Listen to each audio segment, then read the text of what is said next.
Hello, this is the Andrews Video Production Company. I am Bridget Bailey and I am the marketing director. I'm Collin and I'm in charge of production. I'm Kendra Evans and I'm in charge of R&D. I'm Luke Donninghouse and I'm in charge of finances.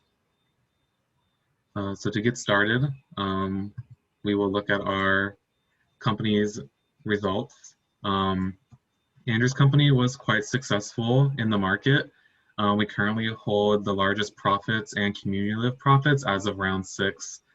We've also received 5 stars on the round analysis multiple times during the year. And currently, based off of our success measures, we are ranked the highest in the markets. So we had a lot of successes throughout the rounds. We never had to take out an emergency loan. And we felt like that was the main reason is because we didn't have a lot of built up inventory at the end of the years. Like that's how a lot of the other companies seem to have to take out loans.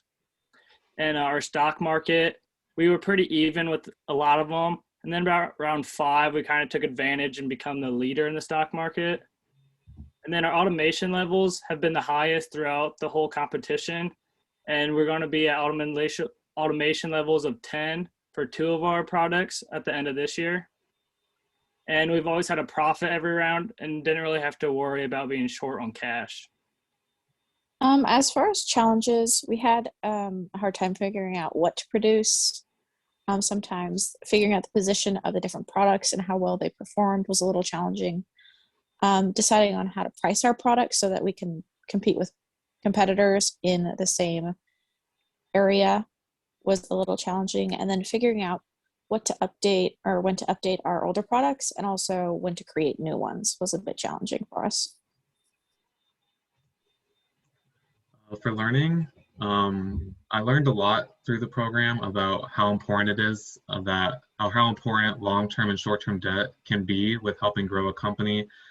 Just having that debt there can really help make your company more stable and help you improve your facilities and make more profits. I learned that customers care a lot more than just what the price is. You have to have the product in the right location for the customers to really want it. You can have the lowest price, but sometimes the customers are still going to buy the price that's a little higher if that's what their desire is. For me, a learning experience was how to calculate the best and worst case scenarios for each product and what the implications of those would be. What I learned is that if a company does not do well on their first round, that it doesn't mean that the company won't do well overall, and that can be seen for many companies here that if they did really well like the first round, they could have pulled out emergency loans later, as well as if while our company didn't make the highest amount of revenue the first round, we are making the highest revenue now as well.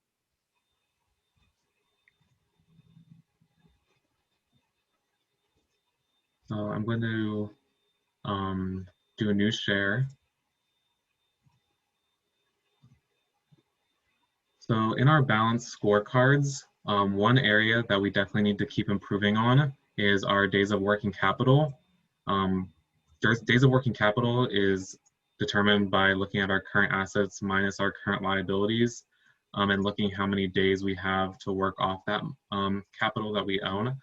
Currently, we have way too much cash to be sustainable. We're like over 105 days of working capital, and we need to be between 30 and 90 days. So there's definitely some improvement in that area. One area we've done really well on is we haven't had any emergency loans because we've taken out quite a bit of long-term debt.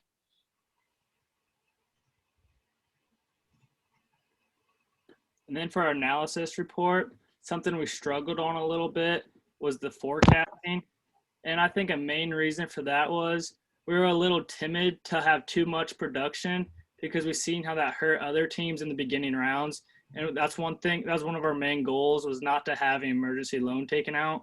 So that's probably why it was a little weaker.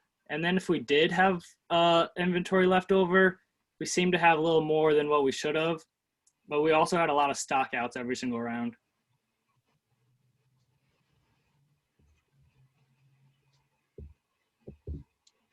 So for our stock prices, we have had an advantage for all of those. We did become the highest in all of that. as well as we've had a lot of dividends, which made a lot of profit for our company. And then our least successful measure was our asset turnover, which our assets don't make as much profit as our dividends and our market shares do in overall. So overall, I would say that we've also been very successful once again with our success measures. We did stay a little bit more in like a more general range of not going too extreme with any of our success measures, which I think has helped us stay ahead of the other groups as well. Does anybody else have anything that they want to add for the video? I'm good. Nope. Good. So that's Andrew's company as of round 6. Hopefully we stay good at round 7.